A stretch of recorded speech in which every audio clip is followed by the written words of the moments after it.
गुज़िश्ता कई सालों से शाम को मैं कुछ देर वॉक ज़रूर करता हूँ। आज वॉक करने के बाद मैं बैठ गया और पसीना साफ कर रहा था तो एक नौजवान मेरे करीब आया और कहने लगा, सर मुझे आपकी हेल्प चाहिए, मेरा मोबाइल कहीं खो गया है। आप बराए मेहरबानी मुझे एक कॉल करके दो मेरे नंबर पर, ताकि मालूम हो कि मोबाइल बंद है या किसी के इस्तेमाल में है। मैंने उससे नंबर पूछा, वो बताता गया और मैं नंबर डायल करता गया। कॉल जा रही थी पर किसी ने अटेंड नहीं की। मैंने कान से मोबाइल हटाते हुए कहा, कॉल जा रही है पर कोई उठा नहीं रहा, शायद किसी के हाथ नहीं लगी, आप याद करो कहाँ पर भूल आए हो। वो बंदा बोला, पता नहीं कहाँ पर भूल आया हूँ। अब वो जाने लगा तो अचानक उसी नंबर से मेरे फ़ोन पर कॉल आई। मैंने जल्दी से उसको बुलाया और मोबाइल उसको दी।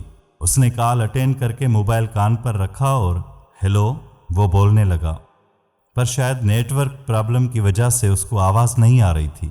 वो बार बार हेलो हेलो बोल रहा था। मैं अपना पसीना साफ करने लगा। अब शायद दूसरी तरफ से आवाज़ आ रही थी उसको, तो वो मेरी तरफ बढ़ते हुए बोला, जी मैं जल्दी आ रहा हूँ सर। उसने मुझे मोबाइल फ़ोन वापस देते हुए कहा, यहाँ से थोड़ा ही आगे वो बंदा खड़ा है, मैं जाता हूँ सर उससे मोबाइल लेने, बहुत बहुत शुक्रिया आपका। और वो चला गया। 2 दिन बाद मैं अपने घर बैठा हुआ था तो उसी नंबर से मुझे कॉल आई। मेरे हेलो करने पर दूसरी तरफ से आवाज़ आई कि जनाब 2 दिन पहले जिस बंदे ने हमारे साथ बात की थी, आप उसी से हमारी बात करवाएं। मैंने उसको सारी बात समझाई तो वो शख्स कहने लगा, देखो आप हमें ज़्यादा परेशान ना करो, हमें हमारे बंदे से बात करवाओ ताकि पता चले कि वो खैरियत से है।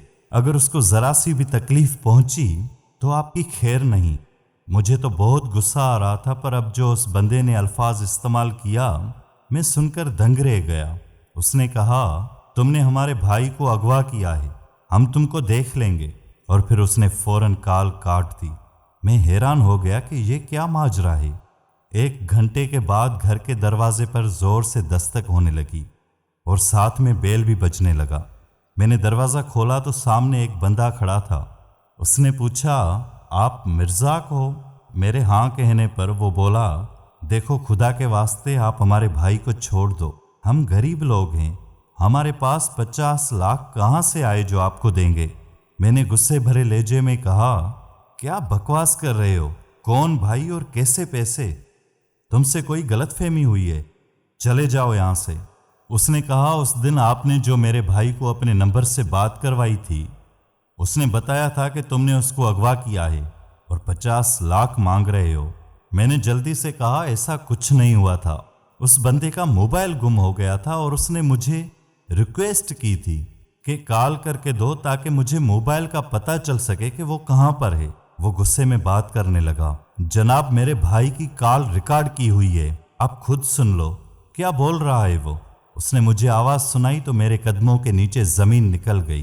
वो बंदा पहले हेलो हेलो बोलने लगा और फिर उसने कहा, भाई मुझे अगवा किया गया है और वो लोग 50 लाख का मुतालबा कर रहे हैं, मुझे बचाओ। मुझे कुछ समझ नहीं आ रहा था कि ये सब क्या हो रहा है। उसने कहा, शराफत से मेरे भाई को मेरे हवाले कर दो, नहीं तो मैं अभी पुलिस के पास जाऊंगा और मैंने आपके नंबर की सारी डिटेल निकलवाई है, तुम्हारा हशर बहुत ख़राब होने वाला है। मैंने उसको बहुत समझाने की कोशिश की कि ये कोई चाल है मेरे खिलाफ, पर वो ये बोलकर चला गया कि आज शाम 5 बजे तक का टाइम देता हूँ। शाम को 5 बजे उसने कॉल की तो मैंने उसको वहीं आने को कहा जहाँ पर मैं रोज़ाना वॉक करता हूँ। मैं वहाँ पहुँचा तो वो बंदा मुझसे पहले मेरे इंतज़ार में वहीं खड़ा था। मैंने उसको बैठने का इशारा किया और खुद भी उसके साथ बैठ गया। ठीक उसी वक्त मेरे दूसरी साइड पर वो बंदा आकर बैठा जिसको अगवा करने का मुझ पर इल्ज़ाम था। वो मेरी तरफ देखकर मुस्कुरा रहा था। मैं कुछ बोलने ही वाला था तो उसने कहा, ये सारा प्लान है तुमसे माल निकालने का, जल्दी से बोलो वॉइस डिलीट करने के कितने पैसे दोगे। दूसरा बोला, हमारे पास बहस मुबाहिसे का वक्त नहीं है, और भी काम है, जल्दी से रकम दो और अपनी जान छुड़वाओ। पहले वाला शख्स बोला, पुलिस का तो तुमको पता ही है, बेहतरी इसी में है कि उसके चक्कर में ना पड़ो। दूसरा शख्स बोला, 5 लाख में अपना वॉइस खरीद लो। मेरे पास तो 5 लाख नहीं थे। मैंने उन्हें अपनी मजबूरी बताई और हाथ भी जोड़े कि मेरी जान छोड़ दें। बालाखिर 1 लाख लेने पर वो राज़ी हो गए। اور تب جا کر میں نے سکون کی سانس لی اور یہ اپنے آپ سے پکا وعدہ کر لیا کہ آج کے بعد اپنا موبائل کسی کو بھی استعمال کرنے نہیں دوں گا۔ آپ سب بھی اپنا احتیاط کریں، یہ فراڈی لوگ روز نئے فراڈ مارکیٹ میں لے آتے ہیں۔ اللہ پاک ہم سب کو اپنے حفظ و امان میں رکھے۔